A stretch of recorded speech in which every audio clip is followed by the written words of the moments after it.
没有一个人是因为自杀而被打入地狱。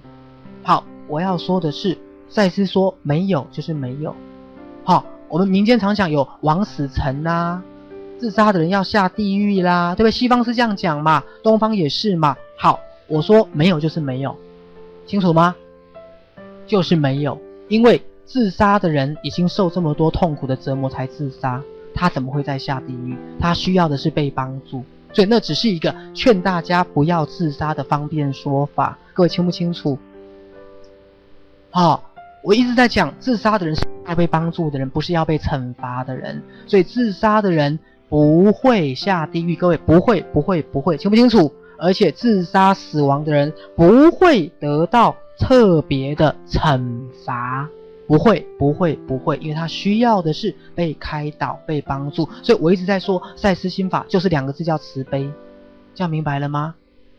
自杀死亡的人，他需要的是更多的协助、更多的安慰、更多的开导、更大的慈悲，来帮助他们在下一世不要再走同样的路。各位明白没有？好，我一直在讲，这才是真正的慈悲，好不好？来，再是说，可能自杀的人，纵使他很隐秘，嘴巴闭得很紧，你以为他都不告诉任何人，但是再是说，通常他会对一位朋友、亲人或亲密的家人会提及此事。好，把一位朋友、亲人跟亲密的家人划线，他其实多少一定都会透露，这个题目不应该被忽略或谴责。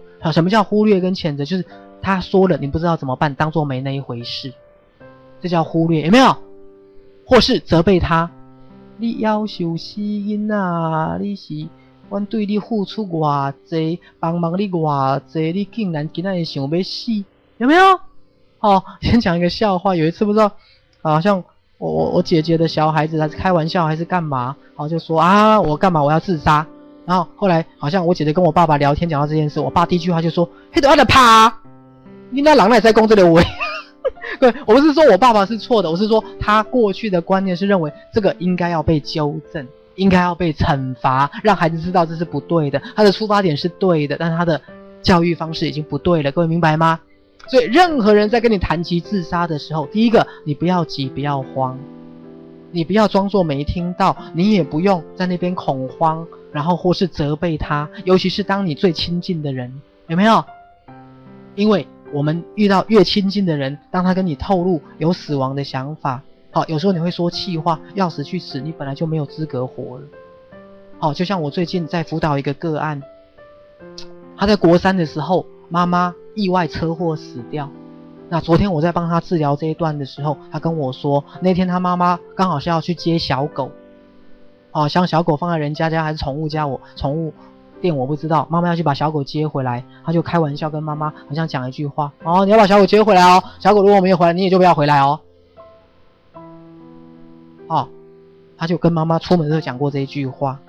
那后来妈妈车祸，他接到消息要赶到医院的时候，他在路上还起了一个念头，他说妈妈最好不要太轻啦，严重一点我明天才能请假。因为他明天可能学校有什么事情他不想去。他在讲他的不懂事跟任性。妈妈如果等一下如果严重一点那我明天就可以请假了。结果后来没想到到医院去，妈妈不久就死掉了。那昨天讲到这一段的时候，他就痛哭了。我就跟他讲，没啦，你不要搞啦，你妈妈不是被你害死的啦，会了解吗？你只是一个小孩子的开玩笑的话，无知或是无心之过，各位明白吗？有没有一个孩子就是要逼妈妈去死？没有，各位，所有你以为的恶毒都是来自愤怒跟扭曲，都是来自误解，明白了没有？都是来自误解。是啊，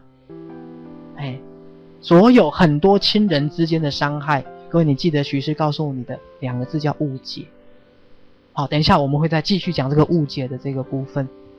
好，所以当你面对周遭的人有自杀的想法跟倾向的时候，再是说绝对不要去忽略或责备他，却该诚实地检验。来，诚实的检验，请划线，就是很真实的面对，它不应该被逃避。包括在座的人，如果你内心有潜意识有一种不想活的念头，你觉得活得很辛苦，你觉得死掉也没有不可以，你觉得活得很累，希望早一点回天堂休息，对不起，你的想法也应该要被好好的面对。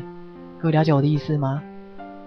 好，那种我为什么不死掉算了，我为什么活得这么辛苦，这些想法都应该要被好好的诚实的面对，因为任何人都可能会有这种想法，我们要做的就是面对而已。